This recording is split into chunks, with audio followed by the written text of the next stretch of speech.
If you know me or you've watched or listened to the show in any other offseason, you know how much I love mock drafting.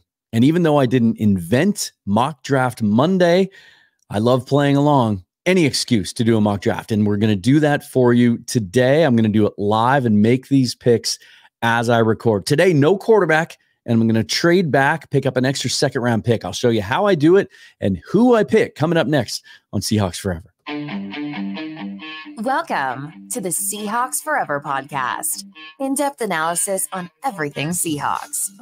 And now, here's your host, Dan Viens.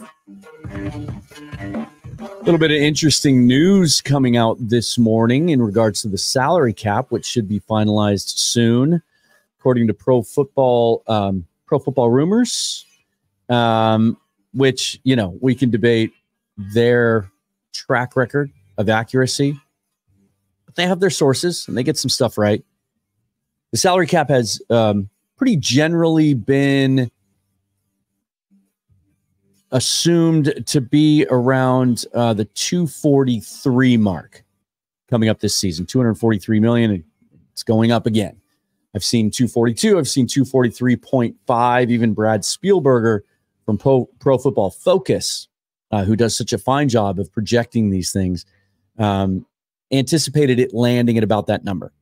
But according to one source on Pro Football Rumors, 250 may be the number. Now, if your first thought upon hearing that is that, hey, the Seahawks can be more competitive going out and getting free agents now, that's an extra $7 million. That's a player. That's a pretty solid player. Well, everyone is going to get that same $7 million. What it does potentially do is allow them to retain a free agent that maybe they would have thought they didn't have a room in the budget. You know, we keep talking about Leonard Williams and Jordan Brooks, and there's a couple other guys the Seahawks would certainly like to bring back. Maybe this opens the door to being able to retain Damian Lewis at left guard if they want to do that. PFF projecting him to get $11 to $12 million a year in a new deal. That's probably out of the Seahawks price range if they want to bring Williams and Brooks back or add anybody from the outside. But an extra $7 million could allow you to do that. So we'll talk about free agents coming up in shortly in another episode where I will focus on that, kind of unveil my offseason plan. But today we're going to do a mock draft. Haven't done this since Mike Macdonald has been hired and the staff now continuing to fill out each day. And the combine now just a week and a half away. If you like the, what do they call them? The Underwear Olympics. Love that stuff. Here's what I've done today. As I said in the intro, no quarterback this time. Last time I did a mock draft on this channel, Michael Thompson joined me, and we took a quarterback in the first round. Took Bo Nix at the time. Can't remember if we traded back or not. I think we did. I think we traded back slightly. But I found a trade that matches almost perfectly on the trade chart that makes sense for both teams. And I'm going to take advantage of that. Before I get to the draft, make sure and hit that like button, hit the bell button on YouTube for notification of new episodes, and please subscribe to the channel. Best way to support it.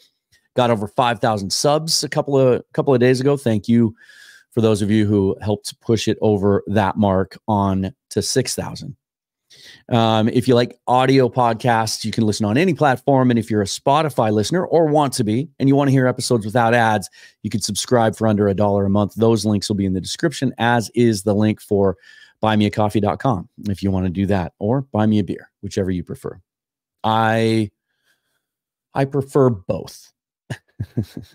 I've got my coffee cup here, and yes, indeed, this does have coffee in it. It just turned noon here on the West Coast as I record this. As I said, going to do this live. I like to use the Pro Football Network mock draft simulator the best. I think their big board, while there are some kind of outlying anomalies in their big board, some guys that they have available in the later rounds that it sure seems by all accounts and all other big boards and some of the consensus coming out of the Senior Bowl will be going earlier. But I like their interface better. They just kind of updated it and refreshed it. The ability to make trades. A couple of disclaimers right off the top. I say this every time I do a mock draft, but if you don't like the player at any one given spot, then just plug in the player that you prefer at that spot, at that position. I try to focus on, positional value, certainly. I tend to lean a little bit towards need, as I think most of us do, than maybe John Schneider has in the last couple of years, where he has been steadfast in proclaiming that he's going to stick to best player available no matter what. Vontae Mack, no matter what. And so, love the debate in the comments, and I'm sure some of these players are going to be hits with you, and some of them won't be. I know that just from when I post mock drafts on Twitter at Seahawks Forever, as I like to do a lot of times. And I love the debate, and I love y'all throwing mock drafts back at me too. I've seen some pretty crazy ones, including one where the guy traded back so many times that we didn't have any picks before 100. And his point was, look at all the value. Look how you can hit all the positions of need. I'm not going to do that. But I am going to trade back and get back into that second round. Here's how I did it. Green Bay Packers. It's almost a perfect match on the trade chart. The Seahawks would send 16 and 78. That's the 12th pick in the third round to the Packers in exchange for the Packers' first round pick, 25. Their second round pick, they have two of them, but the 26th pick in the second round, which is 58. And then they have 2/3 also. We're going to swap places, right? So we send them 78. We're going to move down to 91. By doing that, by giving up some ground in the third round on the second of the Seahawks' 2 third-round picks, it allows us to get that second rounder back. So let me start sharing my screen here, and I'll show you what I'm doing here. So first I want to put up the trade chart. I've got Green Bay pulled up here, and you can see, let me get rid of this frame here so you can see everything. There we go. How's that? You see those boxes in green. That's all the Packers picks. And this is why it makes sense for them. They have 11 picks as it stands here. They have 5 in the first 2 days. They have 7 in the first 5 rounds, 2 seconds, 2/3. The Packers had a great year last year, exceeded expectations, made it to the divisional round of the playoffs, a legitimate contender moving forward now, as we've seen the progression of Jordan Love and kind of the upside now there. Youngest roster in the league last year. Are they going to want to add 11 more? I mean, not all these guys would make the active roster, but are they going to want to add that many more rookies to that roster? Or are they going to be looking to make that next step? I think they're going to do the latter. I think they're going to be active in free agency and be looking to add some veteran influence and impact to the roster. And as far as the draft goes, I think with all these picks at their disposal, they're likely to be hunting impact, dynamic impact. And here's where the Seahawks have a little bit of leverage. Whether there's quarterbacks available there or not that are attractive to teams, let's take quarterback out of the equation for today, because that's always attractive. If they're sitting there at 16 and one of the quarterbacks is there and a team wants to come up and get them, then they may be able to leverage that into even more than I get in the trade here. This trade on the chart comes to within 1 point of being an exact match. 16 is right about where in a normal year, teams will say that's about how many first round grades they had. It's 15, 16, 17, 18. In a good year, it might be 20. And I think that gets lost in the discussion sometimes. There aren't, almost never is a team going to have 32 first round graded players on their board. And so when considering value, Green Bay's sitting there at 25. They have a couple of needs. News broke in the last 24 hours. David Bakhtari's probably going to be released. His career might be over. Never really was able to make it back from those knee injuries. So they might need one of those tackles. So good tackle class. They need to get better on defense, right? If there's a corner or an edge rusher there, or one of those defensive tackles, if they really, really love Jerzon Newton or Byron Murphy and they feel like he's not going to last till 25 and they have a first round grade on him and they only have 2 first round grades left on their board, right? They may want to jump up. It may make sense to them to jump up to 16, especially knowing they have an extra second and extra third, and get the guy they want that they see as a plug and play day one starter at left tackle, for example. If Alt or Fashanu or, Latham or one of those guys that they value above the others is there at 16. So I think it makes sense from both sides, certainly for the sake of this kind of hypothetical exercise, right? And the other thing that I want to say before we get started is the reason I preloaded this is because the simulator offers you trades, but they almost never match the trade chart. I've always wondered why they couldn't do that. One of the simulators you would think of that first, like just add that, write that into their code, right? Plug in one of these trade charts so that the offers coming your way are more accurate. They aren't. Sometimes you get offered way more. And that'll happen sometimes on this simulator. However, as we proceed and we get into the mid to later rounds, the offers that you get, if they don't match up exactly, it's not as dramatic of a difference. And so as we go through this, there may be a trade offered or two that I take to slide back a little bit more. So we'll play around with that just to kind of get an idea of how that sort of flow might go. So I've got that all loaded up. Let's go back onto the screen here. And let's go ahead and start the draft and see what happens ahead of 25 for the Seahawks. Let's go. I've got it set to fast. So here's a good example. Tampa Bay is offering their 26 pick. They're offering to give us 254, a seventh rounder, in order to move back one pick, right? Let's go ahead and take that. I think it's realistic. There's a lot of cool stuff we can do in the seventh round. Let's just take that. And then they offer me, New Orleans offers to move up 19 spots from 45 to 26, and they want to give me a bunch of stuff next year. I'm going to reject that. There's a couple of big movebacks being offered. Let's reject all those. But let's just scroll up and just kind of see how the draft goes, because I'm finding these to be pretty accurate at the top. Caleb Williams goes from 1 to Chicago. Marvin Harrison, 2 to Washington. That's probably a quarterback. But then you go May, Daniels. So, I mean, all of the usual suspects that we're seeing go in the top 10 are going in the top 10. Is there a third quarterback off the board? In this simulator, there is not.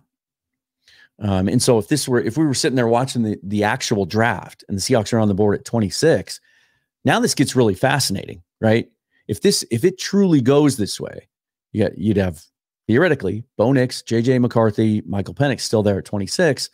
Who knows? We might be talking quarterback. Today, we're not going to do that. I just want to see how this looks. How many of these big needs on the Seahawks roster can we check off today for Mike Macdonald? And when you look over here on the right at the big board, there's some really appealing guys here. We want to start in the trenches, right? I want this to be a foundational draft for Mike Macdonald moving forward. Let's get as many bodies in here that we think have upside to be long-term potential starters, but also immediate contributors where we need it most. Front seven on defense, because we're going to have to address linebacker. It's just too early to do that. Positional value, first-round linebackers don't make a lot of sense. This is a deep class. We'll see that when we get into day 2 and 3. But we want trenches, interior offensive line or defensive line. That's what I'm going for here, right? And I would tend to favor tackle over edge because we have Nwosu coming back and Mafe, and Derek Hall is a second-round pick last year. There's a little bit of flexibility there. Byron Murphy sits here at 24 on their board. That would be good value. Interior defensive tackle, 6'1", 308 from Texas. A guy that is seen as just kind of scratching the surface of his potential, really came on this year, primarily as a pass rusher. Plays well against the run. In stature, is built very, very similarly to Justin Madubuike, who we saw have a breakout year in Baltimore this last year. He's about to get franchise tagged by the Ravens and make a bunch of money. And Mike Macdonald had a lot to do with his development. And then you have Jackson Powers Johnson, who's a guy that's really become a favorite of Seahawks mock draft fandom. Plays center for Oregon last year, but has guard experience. Might be the best interior offensive lineman in this draft. Some people favor Graham Barton out of Duke. He's still on the board here as well. Troy Falatanu, another tackle to guard conversion is what's being projected for him. He's there at 33 on their big board. And then Tyler Guyton is a tackle. We'll know more between now and the draft at right tackle. If Abraham Lucas's knee and he looks good to go, then that probably isn't as big of a need. Otherwise, we might consider that there. I'm going to go Byron Murphy here over Jackson Powers Johnson because I think there's more depth at guard on day 2 than there is at tackle. And I really, really love Murphy's upside. The Seahawks need another guy on that interior. Cameron Young may yet develop into a solid interior defensive lineman, but I think we all agree, and the book on him is more of a run stuffer, more of a true nose tackle, not as much pass rush upside. The Falcons, now we're sitting at pick number 58, that second round pick we got from the Packers in that trade. The Falcons are offering 74 and 114. It's interesting. It's tempting, but I really want to pick here in the middle of the second round. And then you get a lot of these offers from the PFN simulator where they offer a higher second pick in the package in exchange for a lower second pick from you in order to move up. Not interested in moving back 12 spots on this one, so I'm going to reject that one as well. Let's look at the big board. Adisa Isaac from Penn State, enticing. They have Chop Robinson there too. He's long gone. Interesting edge player who really performed well in Mobile a couple of weeks ago. Chris Braswell, another one, kind of played second fiddle. Well, definitely played second fiddle to Dallas Turner in Bama, but is projected to be a second rounder. And then Braylon Trice is another one that's really interesting. Should we just load up on defensive line here to start with? Braylon Trice. I'm going to have Matty Brown on the show tomorrow. And one of the things he said when Mike Macdonald was hired was the personnel the Seahawks have on hand really fits well with the scheme that Macdonald runs. They just need a little bit more size and length at edge. Braylon Trice would fit that bill. 6'4".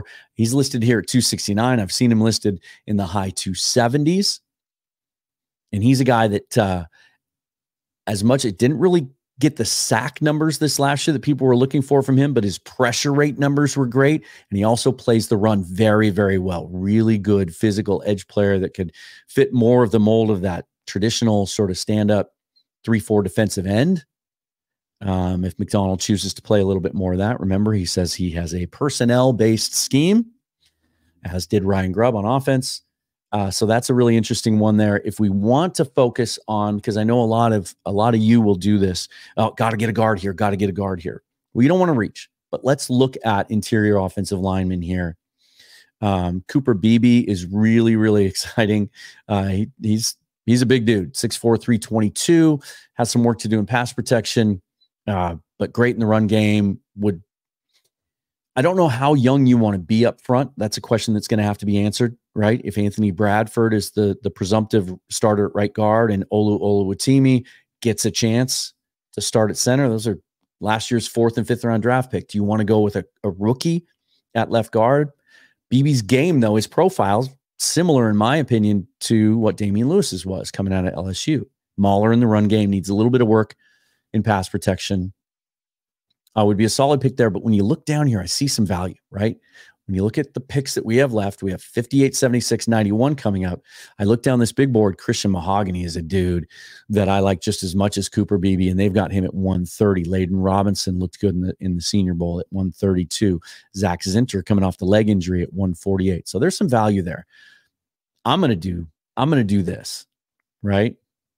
I'm going to take Braylon Trice. And right off the bat, I'm checking off 2 massive boxes for Mike Macdonald up front on defense, and we're getting better in the trenches on the defensive side of the ball. A couple of trade offers here I don't like. And now, we've dropped down to 76, and most of those guys that we like are still on the board. I have to consider linebacker here, though, too, because we saw some of that depth at offensive guard, and I've got the 91st pick coming up. I could still grab one of those guys there. First, let's look at the big board overall.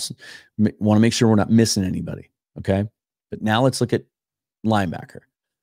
Jeremiah Trotter is the guy that has the name, certainly, with his father's career in the NFL. 6 foot, 230 pounds, a little bit more. Last year was tough to find linebackers in this draft. I think one of the reasons the Seahawks went with Devin Bush in free agency instead of drafting a guy is last year there weren't a lot of those inside linebackers that were actually built like inside linebackers. A lot of undersized guys, a lot of guys at 225 but played inside linebacker, guys like Dan Henley.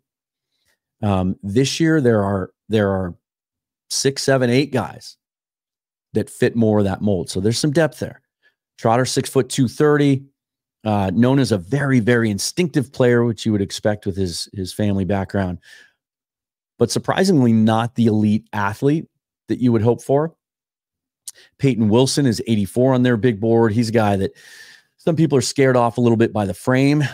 His lower half is a little bit light for what you'd like to see in an inside linebacker, but his game, I mean, his range, sideline to sideline, his speed, his ability to cover and get downfield and chase plays is really enticing. Trevin Wallace out of Kentucky is another guy, played really well Senior Bowl week. Jalen Ford, Texas, another stout interior linebacker.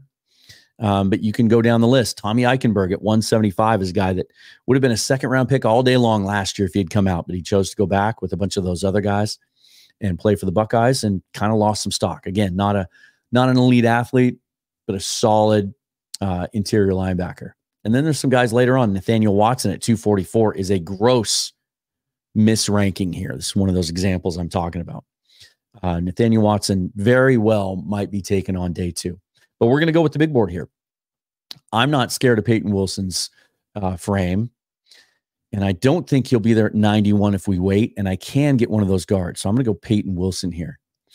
Because operating under the assumption that Jordan Brooks comes back and that is once again shifted back to Mike with, I think I'm also assuming Bobby Wagner moves on. Some people feel like he played better at will last year. But I think he fits at Mike, and I think Mike Macdonald is going to want to use him there and is going to figure out a way to use him there. And I think the pairing there of then a guy like Wilson playing weak side, a guy that can cover tight ends and really chase is pretty exciting. And spoiler alert, probably going to look to add a second linebacker at a certain point too. Probably one of those guys that fits more of that run stuffing north-south mode. Now I've kind of taken some chances, so I want to get back to this offensive guard group and make sure that I get a guy that I like. And Christian Mahogany is that guy, 6'3", 332 pounds. Stop me if you've heard this before. I've already said it today. Needs a little work in pass protection, but really good feet for a guy his size. Really devastating in the run game. A guy that I do think is rated a little too low. Zach Zinter is interesting here as well, and I wouldn't bat an eye if the Seahawks wanted to pick him this high, as long as the medicals are good and all the reports are that he's rehabbing from that broken leg pretty well. He's going to be available at some point this year.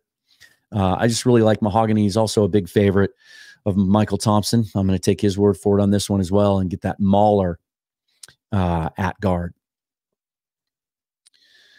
Now we drop down to the 118th pick. We're into the 4th round, and I think we've checked a lot of boxes, right? So we can kind of go best player available here. We've got a defensive tackle that we can insert on that interior defensive line that can get after the passer. We got a big edge that's unlike any of the guys that are currently on the roster in Braylon Trice. Peyton Wilson, a big-time sideline to sideline running linebacker prospect. And then Christian Mahogany, a guy that can start as a rookie at guard. So let's look at the big board just to see if there's any value there. Right off the bat, I see it. The odds of Braden Fiske still being, I think it's Fisk, still being available at 118 are pretty low. And when I'm doing these mock drafts late at night at home with a cocktail in my hand, I usually will pass up guys that are available that I really don't think are going to be available. Braden Fiske is a guy, he was the guy that was traded on the morning of the Senior Bowl, right? Just massive, high effort, high energy player. He can move up and down the line a little bit. He can play on the edge. He can play on the interior. Very, very tempting to take him there in this situation. Because look, you could say Braden Fiske isn't going to be there at 118, but players fall every year. Every single year. And if you start scanning down here, I just don't really see, I'm not taking a wide receiver in the 4th round. I'm not taking another guard. I might take a corner here. I'm taking best player available, right? Let's look at this, though, because the safety class drops off pretty significantly once you get kind of down into this range. And indeed, Bo Braid is a guy that I like. He's gone. I missed out on him. Cole Bishop from Utah, I missed out on him by addressing those other positions. Katan Oladapo from Oregon State is really interesting to me, a guy that really hits. I've got him at 136, so I risk missing out on him here. Malik Mustafa is a guy that Rob Staten absolutely loves. 5'10", 205, another guy that really comes downhill and hits you. Tyke Smith out of Georgia looked good in the Senior Bowl. Josh Proctor, a little bit farther down, did as well. I'm just going to take a look at the offensive tackles, because if there was a guy here that has experience playing tackle, but that also has some experience playing guard or projects to be a guy that you could move inside, I might consider taking him at this point in the draft as a hedge against Lucas, potentially not being 100%. But I'm going to assume that he is for the sake of argument in this draft. And so I'm just going to go back here. I'm going to follow the board, right? If a guy like Braden Fisk is there, I'm taking him. Well, but Dan, you've already taken a defensive tackle. You can never have too many. Look at what the San Francisco 49ers did last year. We thought their defensive line was maybe the best in football in the preseason. And then they went out and added Javon Hargrave through free agency with a big deal. And then they went out at the trade deadline and added Cole Young. And then, not Cole Young, whom I'm totally blanking. Cole Young is Seahawks or the Mariners middle infielder, right? Anyway, I'm not going to Google it. But and then they even picked up, they added Cleveland Farrell early in the year. They picked up, who was it? Sheldon Day. They just kept adding bodies, right? You can't have enough. I was listening to a podcast the other day that was addressing defensive line prospects. And they said, well, but the Seahawks they're okay there because they've got Jaron Reed and they've got Draymond Jones and Leonard Williams if he's coming back and play on the interior, and you've got Cam Young. I'm like, that's not enough. That is not enough. You want to be able to rotate guys. You want guys that are different. You cannot have enough talent up front. That defensive line needs to get better. Jaron Reed's 32, 33 years old in the last year of his deal. You can't count on him reproducing his season that he gave us last year. And honestly, was he as good in the second half of the year as he was in the first? Certainly didn't make the kind of impact that he did in the first half of the season. So I'm continuing to load up there and not batting an eye about that. Now we sit at 150.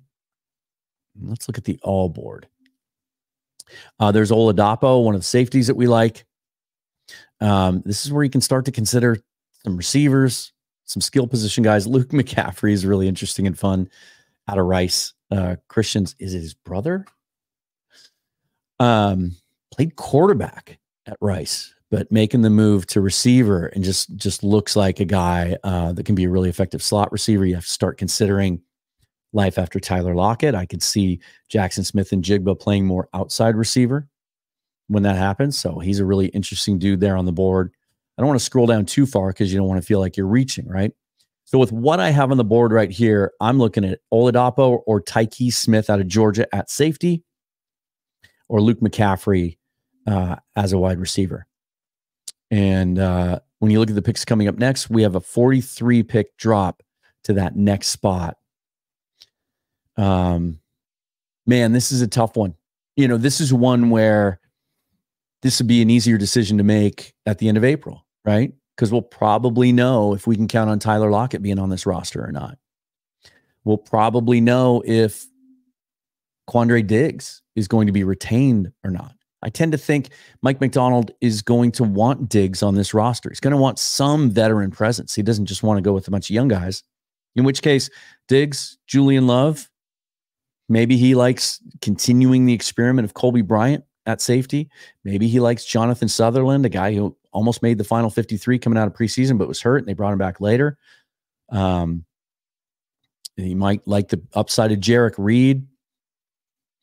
This is going to be my one fun pick that I'm going to do. Humor me on this one. Instead of taking the safety, which would be the prudent thing to do, I'm going to take Luke McCaffrey because I think he's a really fun player. I I think he can be that. I just saw today that the Las Vegas Raiders are shopping Hunter Renfrow. Loved his game, caught 100 balls a couple years ago, really owns that middle of the field.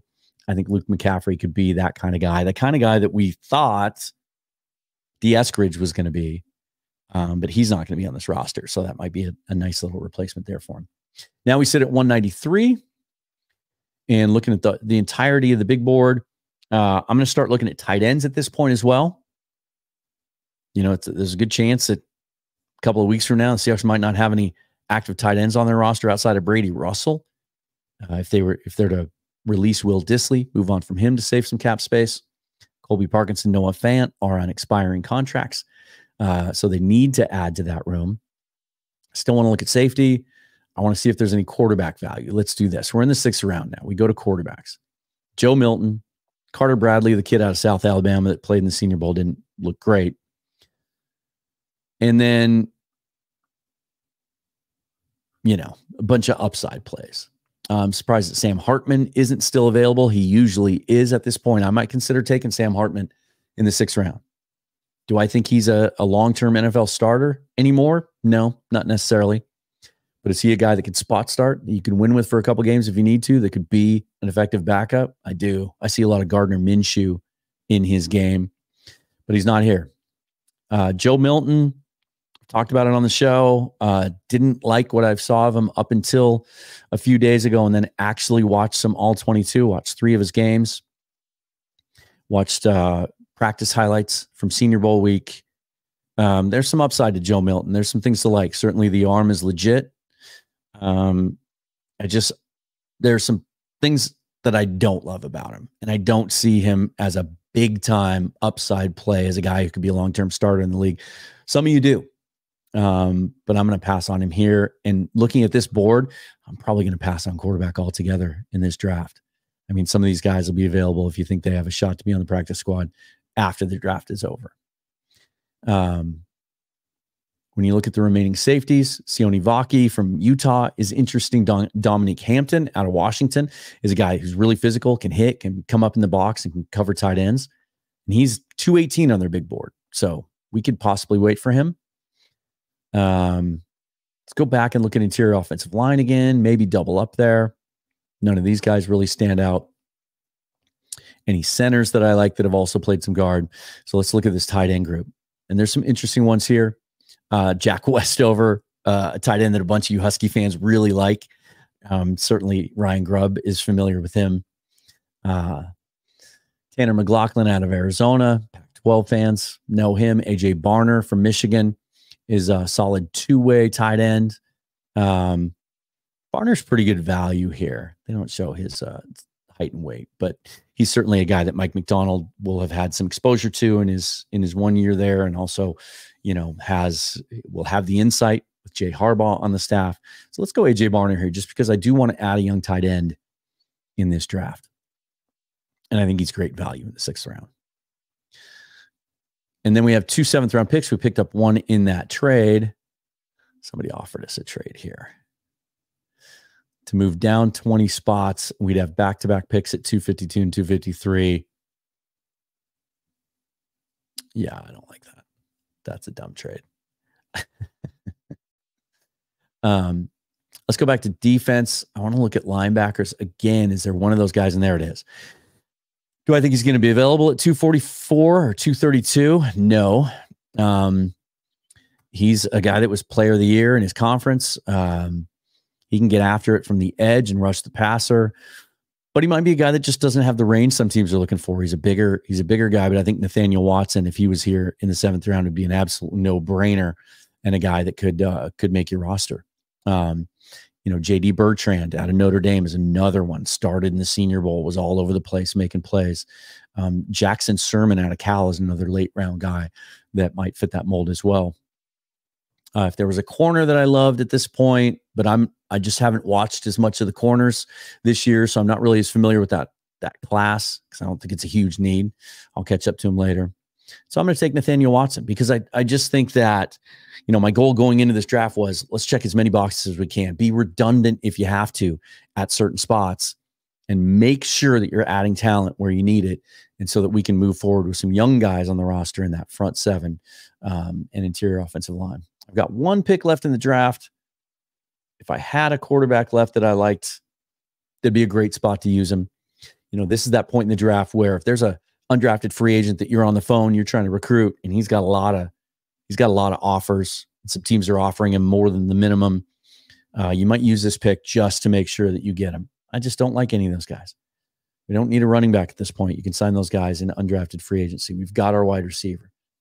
If you look back here, the one thing we're missing is safety. And we missed out by waiting. We missed out on a couple of those guys we were looking at. And so I'm going to do this just because I kind of have an extra pick here. Let's add another edge player. Because again, I don't expect Darrell Taylor to be back. And all that depth we thought we had last year, right? With Darrell Taylor, Derek Hall being added in the second round. He still had Tyreek Smith at Ohio State. He's since been released. Taylor's going to move on, right? So adding another edge player, I don't think is a bad idea. And when there's a guy, you know, there's two guys from Michigan there that Mike Macdonald is going to be familiar with. Jalen Harrell's interesting. He's played some linebacker too. Braden McGregor is a guy, 6'5", 272, kind of fits that mold. Add him in there with Mike Morris. Again, it's redundant. It's Brennan. Okay, Brennan Jackson, I was going to get a Coogan here. He's moved up their board. Good to see. He's usually been available here. Just a high effort, high energy player. Let's just add another edge player. And we'll go with Braden McGregor. Here's our final class. At 26, Byron Murphy. At 58, Braylon Trice. At 76, Peyton Wilson. At 91, Christian Mahogany, offensive guard. At 118, Braden Fisk. At 150, Luke McCaffrey. At 193, A.J. Barner, the tight end. At 232, Nathaniel Watson. At 254, Braden McGregor. You've added two edges, a defensive tackle, and two linebackers. Now, some of you might say, wow, that's not enough. You know, a lot of you, and I do it too, want to go through these mock drafts and you want to hit one at every position, right? You'd want to make sure that we get a safety in this class. You'd want to make sure we get a corner in this class, a tackle, maybe a center. I tried to go best player available here as much as I could, but also, again, let's make sure that we're stocking the shelves in those spots that we need to with young guys moving forward, right? Like we did at offensive tackle 3 years ago.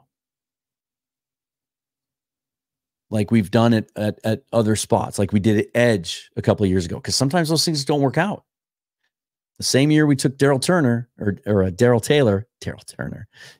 I just aged myself. The same year that we took Darrell Taylor, we also took Alton Robinson. And that didn't work out. He got hurt, right?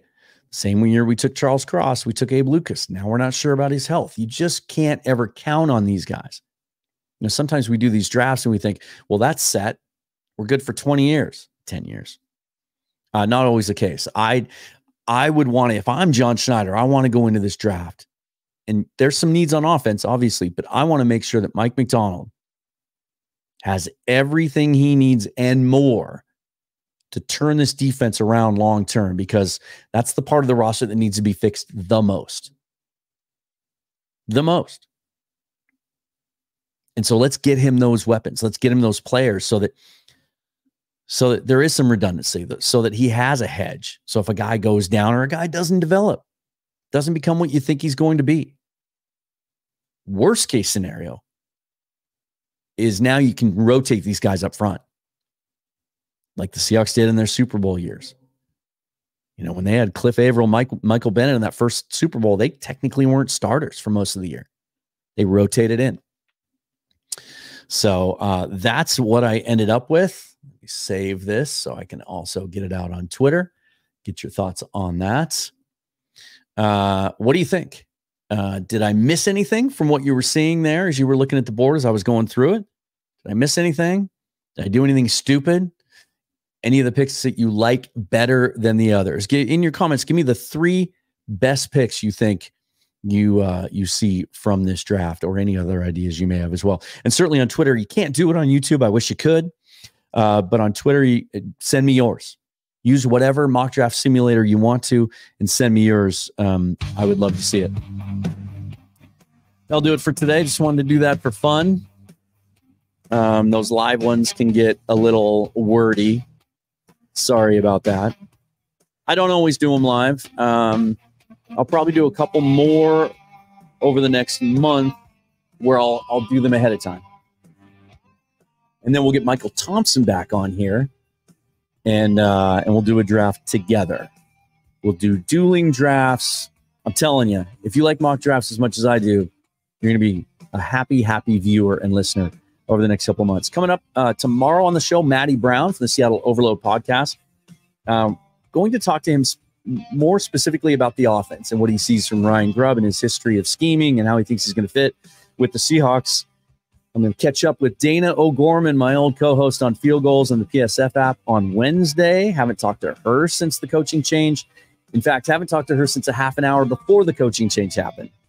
So that'll be fun to do.